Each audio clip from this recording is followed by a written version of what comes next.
Hello everyone, আসসালামু আলাইকুম। Welcome to cooking show. আশা করছি সবাই ভালো আছেন। আজকে আমি দুর্দান্ত স্বাদের একটা মাছ ভুনার রেসিপি শেয়ার করতে চলেছি। আমি এখানে রুই মাছ নিয়েছি।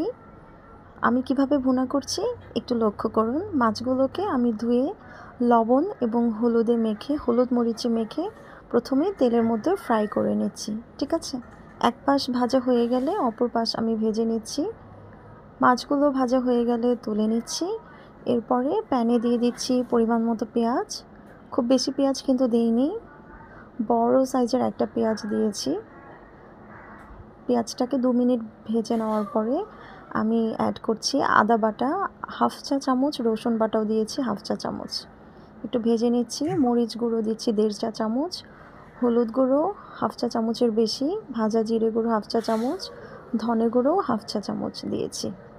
ঠিক আছে, মশলাটিকে আমি এখন কষিয়ে নিচ্ছি। আর পুড়ে যাতে না যায় এই জন্য পানি দিতে হবে। তো আমি এখন বেশি করে পানি দিব। পানি দিয়ে মশলার ঝোলটাকে আমি শুকিয়ে নেব। লবণ দিচ্ছি স্বাদ মতো। এখন আমি কাঁচামরিচ দিয়ে দিয়েছি। এখন আমি ঢাকনায় ঢেকে এটাকে জাল করব মিডিয়াম হিটে। তারপরে মাছগুলো দিয়ে দিব। 2 মিনিট পরে মাছগুলো দিয়েছিলাম আমি। তো এখনও ঝোলটা রয়েছে, শুকায় নাই। আমি একদম শুকিয়ে যাওয়া পর্যন্ত এটাকে জাল করব। আমি আর কিন্তু ঢাকনায় ঢাকবো না। এখন মাছগুলোকে উল্টে দিয়েছি আমি। ঝোল শুকানো পর্যন্ত এটাকে জাল করে যাব। দেখুন আমার ঝোল একদম শুকিয়ে আসছে। অনেকে এই পর্যায়ে নামিয়ে ফেলেন, নামিয়ে আপনারা খেতে পারেন মাছ ভুনা হিসেবে। কিন্তু আজকে আমি শুকনা ভুনা করব। অনেকে এটাকে শুকনা ভাজি বলে মাছের।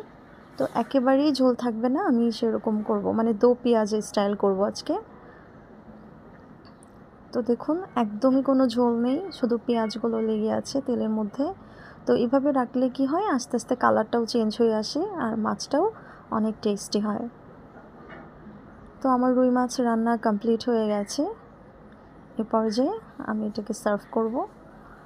দেখুন একদম কালারটা চেঞ্জ হয়ে আসছে আর ঝোল তো একেবারেই নেই। তো এখন আমি এটাকে তুলে নিচ্ছি মাছগুলোকে।